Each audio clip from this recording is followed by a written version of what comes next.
എൻഡോമെട്രിയോസ് എന്ന് പറഞ്ഞാൽ നമ്മുടെ പീരീഡ്സ് ആകുമ്പോൾ നോർമലി ഷെഡായി പോകുന്നത് യൂട്രസിൻ്റെ ഉള്ളിലത്തെ ഒരു ലൈനിങ് ആണ് എൻഡോമെട്രിയം എന്ന് പറയും.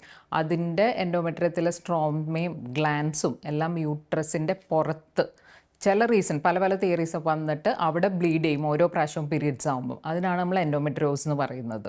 അപ്പോൾ ബ്ലീഡ് ചെയ്യുമ്പോൾ അവിടെയൊക്കെ ഇൻഫ്ലമേഷൻ വരും. അപ്പോൾ അതുകൊണ്ട് ആയിട്ടുള്ള ചേഞ്ചസ് നമ്മുടെ അബ്ഡോമിനിൽ വരും. ഈ എൻഡോമെട്രിയോസ് എവിടെ വേണമെങ്കിലും നമുക്ക് വരാം. ഔട്ട്സൈഡ് യൂട്രസ് എവിടെ വേണമെങ്കിലും വരാം. കോമണസ്റ്റ് ആയിട്ട് വരുന്നത് ഓവറീസിലാണ്. ഓവറീസിൽ വരാം, യൂട്രസിൻ്റെ ബാക്കിൽ യൂട്രോസൈക്കിൾസ് അങ്ങനെ വരാം. ഈവൻ നമുക്ക് ലങ്സിൽ വരെയും എൻഡോമെട്രിയോസ് വരാം. ലങ്സിലെ എൻഡോമെട്രിയോസിൽ യൂഷ്വലി എന്ന് വെച്ചാൽ പീരീഡ്സിൻ്റെ സമയത്ത് ചെസ്റ്റ് പെയിൻ, ചിലർ ബ്ലഡ് മീൻസ് സ്പിറ്റ് ചെയ്യും, ഹീമോപ്റ്റൈസ് എന്ന് പറയും, അങ്ങനെ വരും. അത് സൈക്ലിക്കലി, അതായത് എല്ലാ പീരീഡ്സിൻ്റെ സമയത്തും അങ്ങനെ വരും. ലങ്സിലെ എൻഡോമെട്രിയോസ് റെയറാണ്, ഞാൻ പറഞ്ഞത് അത്രയും വരെയും നമുക്ക് വരാം. അല്ലാത്ത എൻഡോമെട്രിയോസിൻ്റെ കോമണസ്റ്റ് സിംറ്റം എന്ന് പറഞ്ഞാൽ പീരീഡ്സിൻ്റെ സമയത്ത് പെയിനാണ്.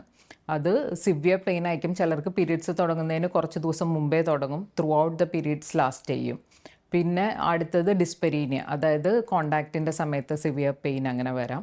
പിന്നെ ക്രോണിക് പെൽവിക് പെയിൻ എന്ന് പറയും. കുറേയും കൂടെ സിവിയർ ആകുമ്പം ഈ ഇൻഫ്ലമേഷൻ വന്നിട്ട് അവിടെയൊക്കെ ഇങ്ങനെ അഡ്ഹഷൻസ്, ഒട്ടിപ്പിടിക്കലുകൾ ഉണ്ടാവും. അപ്പോൾ അതുകൊണ്ട് പേഷ്യൻറ്റിന് എപ്പോഴും ഒരു പെയിൻ, പെൽവിസിൻ്റെ ഏരിയയിൽ ഒരു പെയിനായിട്ട് നമുക്ക് ഫീൽ ചെയ്യും.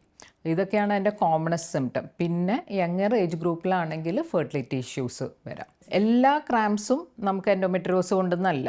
നമ്മൾ സ്പാസ്മോഡിക് ഡിസ്മെനോറിയ എന്ന് പറയും. അതായത് നമുക്കിപ്പോൾ എല്ലാവർക്കും മെജോറിറ്റി ആൾക്കാർക്കുള്ള ഒരു ദിവസത്തെ പെയിൻ അല്ലെങ്കിൽ കുറച്ച് സമയത്തെ പെയിൻ നമുക്ക് നമ്മുടെ ക്വാളിറ്റി ഓഫ് ലൈഫിനെ അഫക്റ്റ് ചെയ്യുന്നില്ല. അങ്ങനെ നമ്മൾ സ്പാസ്മോഡിക് ഡിസ്മെനോറിയ നമ്മളൊരു നോർമലായിട്ടാണ് നമ്മൾ കൺസിഡർ ചെയ്യുന്നത്.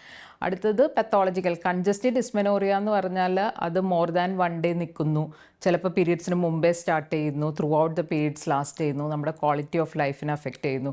അങ്ങനെയുള്ളതാണ് കൺജസ്റ്റീവ് ഡിസ്മെനോറിയ. അത് യൂഷ്വലി എന്തെങ്കിലും പ്രോബ്ലംസ്, എൻഡോമെട്രിയോസ് ആവാം, ഫൈബ്രോയിഡ്സ് ആവാം, എന്തെങ്കിലും പെത്തോളജിക്കൽ കോസസ് കൊണ്ടാണ് അങ്ങനത്തെ ഈ പീരീഡ് ക്രാംസ് വരുന്നത്.